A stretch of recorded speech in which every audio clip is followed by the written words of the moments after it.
오해 주제가 이제 친환경과 디자인이라고 설정을 했기 때문에 기후학자라는 그런 측면에서 본다면 앞으로 이런 디자인을 좀 해라. 디자이너의 디자인이 굉장히 앞으로 중요해질 것 같다는 생각이 듭니다. 디자이너의 그런 창의력에서 뭔가 미래의 위기를 극복할 수 있는 해결책이 나올 것 같다는 생각이 들거든요. 과거에는 아무래도 뭐 미적이나 예술적 그런 가치에 좀 중점을 두고 디자인을 하셨을 것 같은데 앞으로는 이제 그러니까 기능성, 그러니까 친환경적인 그런 측면을 더 부각을 시켜가지고 새로운 디자인을 해낸다든가 이런 노력이 필요할 것 같고 그러기 위해서는 이제 뭐 예술적인 감각을 키우는 거에만 이제 시간을 투자하면 안 될 것 같고요. 인문학, 사회과학, 자연과학, 공학 굉장히 어렵겠지만 다방면의 많은 것들을 알고 있어야 돼요. 마치 백과사전식의 그 지식이 필요합니다. 특히 뭔가를 고안해내야 하는 새로운 것을 자꾸 만들어내야 하는 디자이너들은 특히 그런 게 필요해요. 그래서 그러한 이제 창의력을 키우는 방법은 책을 많이 읽으셔야 된다. 책을 많이 읽고 그것도 다방면으로 여러 가지 책, 좀 재미없는 사회과학 책, 과학책 많이 읽으셔야 됩니다. 과학책. 한솔 재질은 플라스틱을 가장 적게 배출한 기업, 뭐 이런 개념이 되고 예전엔 나무를 많이 심은 기업 이게 화두가 됐었지만 이제는 그게 아니라 오히려 공해를 유발할 수 있는 그런 환경을 아예 차단시켜주는 그런 기업이 훌륭한 기업이고 훌륭한 브랜드가 아닌가. 그래서 친환경을 반영하면서 화두가 된 거는 목적지향적인 기업이 되라, 목적지향적인 브랜드가 되라라고 합니다. 이제는 특정 브랜드가 친환경 브랜드가 되는 게 아니라 모든 브랜드의 목적이 친환경이 돼야 되고 기후변화나 기후위기로부터 자유롭지를 못하다. 결국은 모든 브랜드는 그냥 반드시 친환경이어야 한다. 그 친환경 부분도 그냥 요 특화를 시키는 제품을 만들고 이런 게 아니라 오히려 모든 부분에 친환경을 실천하고 기업 문화 자체도 친환경적인 그런 특성들을 같이 반영해야 되는 게 아닌가 그런 얘기를 합니다. 그래서 오늘 기후라는 얘기를 하면서 이제는 경각심도 중요하고 이제는 기본이 돼야 되지 않을까. 그러니까 그런 측면에서 교수님이 보시기에 우리 디자이너들한테 이런 앞으로 사회가 될 거고 이런 사람이 되는 게 또 디자인의 롤은 내가 보기엔 이런 거 같아.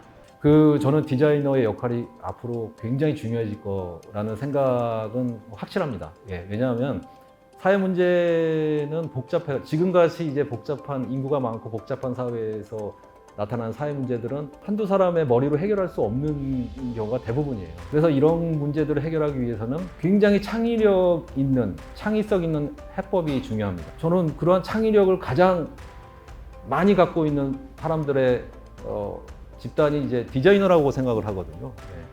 뭔가 좀 사명감을 가지실 필요는 있다 이런 생각이 듭니다. 그러니까 본인의 역할이 사회에 있어서 굉장히 중요하다고 자각을 하고 이 디자이너라고 해서 너무 뭔가 기업을 위해서만 일을 한다 이런 생각을 갖는 것은 지금과 같은 이 좀 위험한 좀 위기 상황에서는 어울리지 않는 것 같다는 생각이 듭니다. 네. 저희가 이제 토크 콘서트 전에 이제 사전 질문을 받았습니다. 그래서 제가 본의 아니게 자꾸 어려운 질문인데 그 중에서 또 나건 교수님께 어려운 질문이 있더라고요. 아 그래요? 네, AI와 친환경 거기에 대해서 좀 답을 해달라는 질문이 있어요.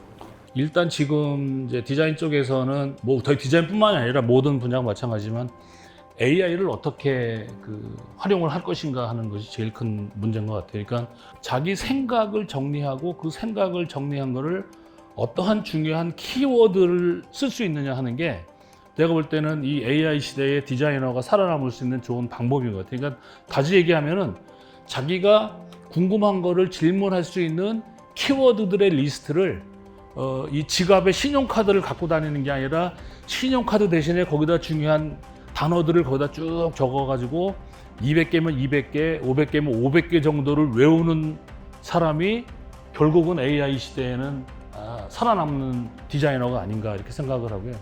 아까 박 교수님 말씀하신 것 중에서 이제 디자이너들이 창의적인 거는 틀림없습니다. 근데 제가 알고 있는 이제 우리 학생들이나 뭐 저를 포함해서 대부분 디자이너들이 뭘 못하냐면 실행을 잘 못해요.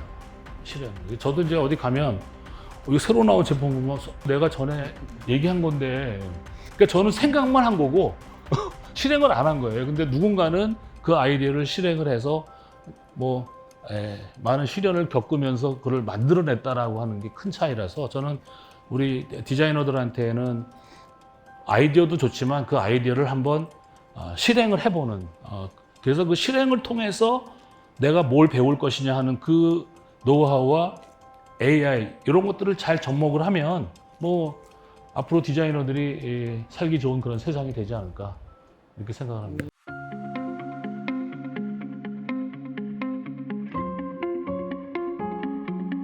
친환경적인 행위가 여러 단계로 이루어져 있는데 약한 친환경적인 행위, 강한 친환경적인 행위 이렇게 나눠볼 수가 있고 사실은 각자의 결정에 달려 있는 것 같습니다. 그래도 내연기관 그러니까 그냥 일반 휘발유로 가는 자동차를 사는 것보다는 전기차를 타고 다니는 게 훨씬 낫겠죠. 그러니까 어쨌든 간에 그러한 환경 문제를 인식을 하고 그거 환경 위기를 막기 위해서 자기가 이제 노력하는 그 행위 자체가 그건 다 좋은 거라고 생각합니다. 우리가 친환경 얘기를 하면서 새로운 거를 만드는 것 자체가 이게 친환경적이지 않다. 친환경이기 때문에 또 새로운 거를 만들고 새로운 거를 만들어서 환경을 파괴하는 것이 아니라 그럼에도 불구하고 길게 보면 이것이 환경을 위해서 좋은 일이다라고 뚝심 있게 밀고 나가시는 게 어떨까 이렇게 생각합니다.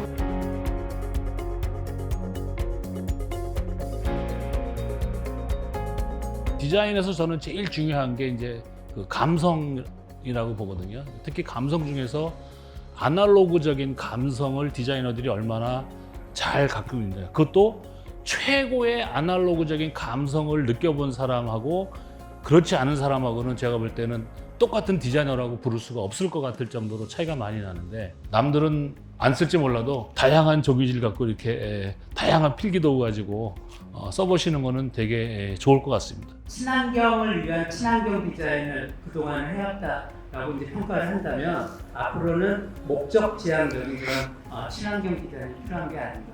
디자이너들은 조금 선도적이고 좀 이노베이터적인 성향이 있으니까 아마 디자이너들이 제일 먼저 친환경적인 제품을 디자인하고 또 사용을 하고, 그러다 보면 이제 점차 많은 사람들이 친환경을 사용을 하고 아마 그 가치를 이해하지 않을까 이렇게 생각을 합니다.